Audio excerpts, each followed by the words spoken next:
Hello, welcome to Money Live Invest. Um, Today I'm going to talk to you about should you invest in this volatile market. As you can see, this is an S&P 500 chart. For last 1 year, it's been down like 14%. And so this is going to be always a tricky situation, no matter if you are a no voice investor, or you just get started, or you are a professional investor. You always will have this question during this volatile market situation, that should I invest now or not? So, so, so in order for you to understand if you should invest or not, basically you should be in a position to understand the financial stability of a market, right? Now now there there are various markets in the world, right? You have like US is one, but there are other markets out there. Now, in order for I'm going to use US market and talk about what are the investor sentiments around in the US market, what is Federal Reserve's positions on the US market in general, and that will give me a good indicator, because this would be a good baseline for me to have a good understanding. Yes, I should invest or stay in the sideline. The reason I'm picking up US market is, so just want to show you this graph here. This is a visualization of the size of US stock market when compared to the rest of the world. So as you can see here, United States is number one. Basically, it constitute like 44.33% of the world market, and rest of the markets are very small, 3%, 2%, 7%, 9%, So the closest is 9%, that is China, which is like, so basically United States is 5 times the closest competitor, right? So therefore it makes sense if you understand the sentiments in the United States, the investor sentiments. What is the Federal Reserve? They are the monetary policy holders. So what are they? What is their view on the market? These two will give you a good indicator, whether you should invest or not. So so with that, let's see what are the famous US investors have to, their view is. So so this is Mr. Stanley Druckenmiller. Um, so he believes that the Federal Reserve's attempt to quickly unwind the excess it helped build up for a decade with ease monetary policy will not end well for the US economy. Our central case is hard landing by the end of 2023. And I will be stunned. He will be stunned if he if we don't have a recession in 2023. I don't know the timing, but certainly by the end of 2023, I will not be surprised if it is not larger than so-called average garden variety. So I don't rule out something really bad. All those factors that cause a bull market, they are not only stopping, they are reversing every one of them. We are in deep trouble. So that's Mr. Druckenmiller's sentiment. He is in a view there will be a recession and it's going to be ugly. And Mr. Ray Dalio, another great investors from US, he is the Bridgewater's co-chairman and co-chief investment officer. So he says he thinks perfect storm is forming that will spread economic pain as the US Federal Reserve raises interest rate. And he said Dalio, who handed over control of 150 billion firm to new generation of investor this month, said government stimulus program during the pandemic have created a bubble. Domestic tension in the US population caused by irreconcilable differences and yawning wealth gap combined with international conflicts are contributing to the perfect storm. The Fed and the government together gave enormous amount of debt and credit and created a lurch forward, a giant lurch forward and created a bubble. Now they are putting on the brakes. Basically, they are increasing the interest rate. So basically, he echoes Mr. Stanley Duncan Miller's sentiment that there'll be a recession, there'll be, you know, basically Federal Reserves is just catching up and trying to control this inflation by increasing the interest rate. And Mr. Carl Icahn, another great investor of all time, he thinks the inflation isn't over. And yesterday the market went really high in a day. So if you look at 5 days here, you look at it. So today is 11th November 2022. So you see on 10th, it went like really high. So Mr. Carl Icahn thinks that this s- he basically brushed off this Thursday's stocks surge, warning inflation remains a grave concern. And he he basically says because the inflation the stock market went up high yesterday because the CPI the inflation core inflation data came, it was which rose 7.7% on the annual basis in October, but the estimates were expecting 7.9. So still nothing to, yeah, it came little shy of what the estimates are, but still it was high enough. So therefore he is saying you can't wave a magic wand, get the inflation over with. The Fed has to keep raising, and if it doesn't, then it's going to be worse in the future. It is not something where you just take a magic pill and get rid of it. So it's very clear all the three iconic investors, they feel there'll be a recession. Federal Reserve is going to keep on has to raise interest rate if they have to control this inflation.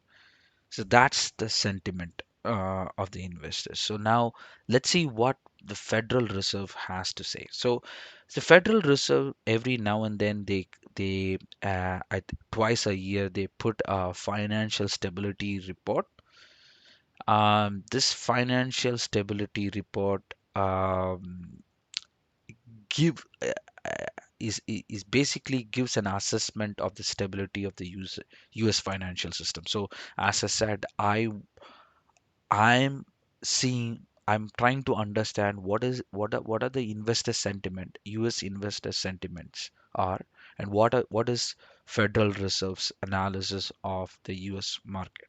So these two combined will give a good indicator for me to know whether I should be investing in this market or not. So this financial stability report is available. This report came in November 4th, so which is just like 6 days, sorry, 7 days before. So which is still a good report to base on your decision. Um, so what do basically they use four broad categories to assess the vulnerability that pose risk to this financial system, and they give their assessment based on that. So basically what are those? They assess the valuation pressure, you know, they assess excessive borrowing by business and households, excessive leverage with financial sectors, and finally the funding risks. So, what are their views on those? So, as far as their view on asset valuation goes, they think the prices of risky asset generally fell amid a less favorable outlook and rising interest rates. Risk premiums in equity and corporate bond markets were near the middle or of their historical distribution, and real estate valuation remained very elevated even though activity weakened and price increases slowed markedly. So overall, they feel that asset valuations are not, all-time high. They are somewhere in the middle. It's not risk premiums are also in the middle of the historical distribution. They only have a feeling that U.S. Real estate is little high, elevated price. Um, right now, coming to the borrowing by business and household, they feel although the debt of non-financial businesses and household grew in the first half of 2022, the ratio of debt to GDP was little changed and remained at moderate level. So that the ratios still remain in the moderate level. Interest coverage ratios for larger businesses reach historically high level, and debt issuance by the riskiest companies slowed, which is good. The business debt to GDP ratio remained high. Household debt was at modest level, so people are not leveraging crazily, so which is also a good indicator. So the bank risk-based capital ratios have remained in the middle of the range that has prevailed since 2010, and leverage was somewhat elevated at hedge fund, so we shouldn't be concerned, like normal investors shouldn't be concerned about hedge funds. These are for elite classes, so they feel like only in the pockets they find like leverages, but as far as the banks are concerned, they feel they are resilient to severe recession, which is a good sign. And then finally, the funding risk. Domestic banks maintain high level of liquid asset and stable funding. Structural vulnerability persists at money market funds, some other mutual funds, and stable coins. And central counterparties maintain elevated margin requirements amid high market volatility, which clearing members have continued to meet. So overall, they feel that asset valuation of the stock market is not at peak. They are in the in the moderate level. Borrowing is also, people are not highly leveraged.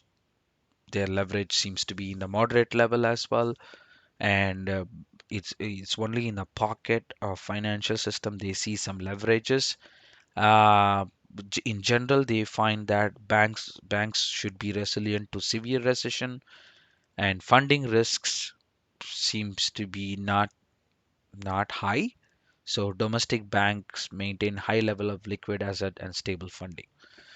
So overall, Federal Reserve is saying the market intrinsically doesn't have any risks, right? So what are the risks that they see in this market? So basically, they surveyed the respondent, and the respondent cited several emerging and existing events or condition as presenting risk to the U.S. financial system and the broader global economy. So they find that these are the factors that would pose risk to the US financial system.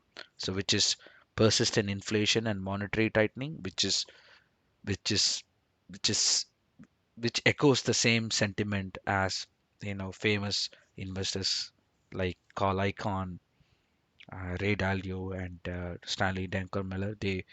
They also feel that Fed is going to have to keep raising the interest rates. The inflation is not going anywhere, so which is which matches with this survey respondent you know cited risks as well. And then the secondly, they find the respondent says the other risk being Russian invasion of Ukraine or Taiwan conflict. So these two are geopolitical risks. So geopolitical risks also pose a risk to the U.S. financial system. Market liquidity stains and volatility. So 54% people think that that would also pose. So basically, Federal Reserve stopping, all these, buybacks of assets, and then finally higher prices, right? So so these are the immediate risks. So the internal risk as such for them for the US financial system seem to be at moderate levels, whereas the other risk being the persistent inflation, geopolitical risk, market liquidity, and higher energy prices. So these are the immediate risks. So uh, how about the crypto market? So the crypto market, I saw that they made a report on that as well, and then they feel that they don't see a larger risk as of now. So let me show that. So if I go here, yeah. So activities in the digital asset ecosystem can pose challenge to the financial stability. This is a general statement, but they say digital asset may offer a host of useful innovation products. The event of past few months, however, suggests that the ecosystem faces similar vulnerabilities and risks to those that can occur in the traditional financial finance, including runs, excessive leverage, operational risk, opacity, and fraud. Um, However, what they're saying is this turmoil in the digital asset ecosystem did not have notable effects on the traditional financial system because the digital asset ecosystem does not provide significant financial services and its interconnection with broader financial system are limited. However, could however they feel that this if this digital asset grows rapidly and increases, then it can pose the risk. So for now, they don't see much risks. So overall, if you have to summarize what Federal Reserve is saying in this financial stability report is basically they feel they feel they feel that asset valuations, price of the risky asset generally fell, and then risk premiums in equity and corporate bonds are at the middle of their historical distribution. Yes, the real estate market valuations are higher, but that's fine.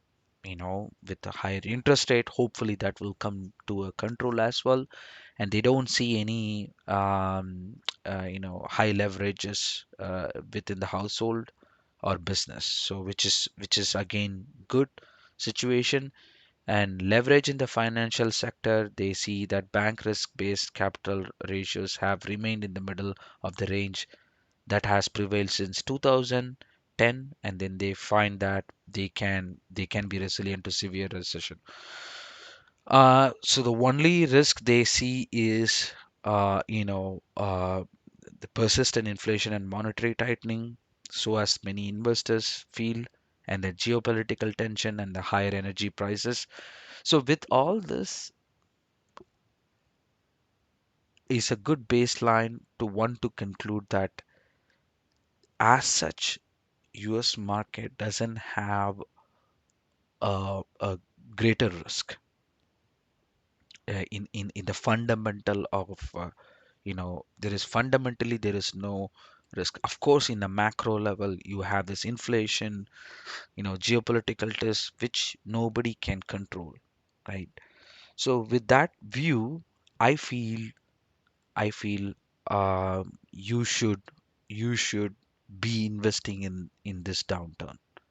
So even though the market is down like 14%, I would dollar cost average. So I would buy like, here, even if I buy like here, let's say here, here, and here, it will average out. And if you think, if you're a long-term investor, this 13% in the grand scheme of thing is nothing. So, so I would, even though for the next short term there are risks posed by this macro level monetary tightening or geopolitical risks, but this also gives a good opportunity, uh, as Benjamin Graham always says, when market is fearing, you should be investing. So I would use this opportunity to invest in a low cost mutual fund or index fund, and dollar cost average over the time. I think you will be good. You will do good for yourself. Thanks a lot for watching my video. Really appreciate it. If you like my video, please subscribe to my channel and hit that like button, and please comment for any interesting videos that you want me to make. I would be more than willing to do that. Thanks a lot for watching. I will come back next time with another exciting video. Happy investing.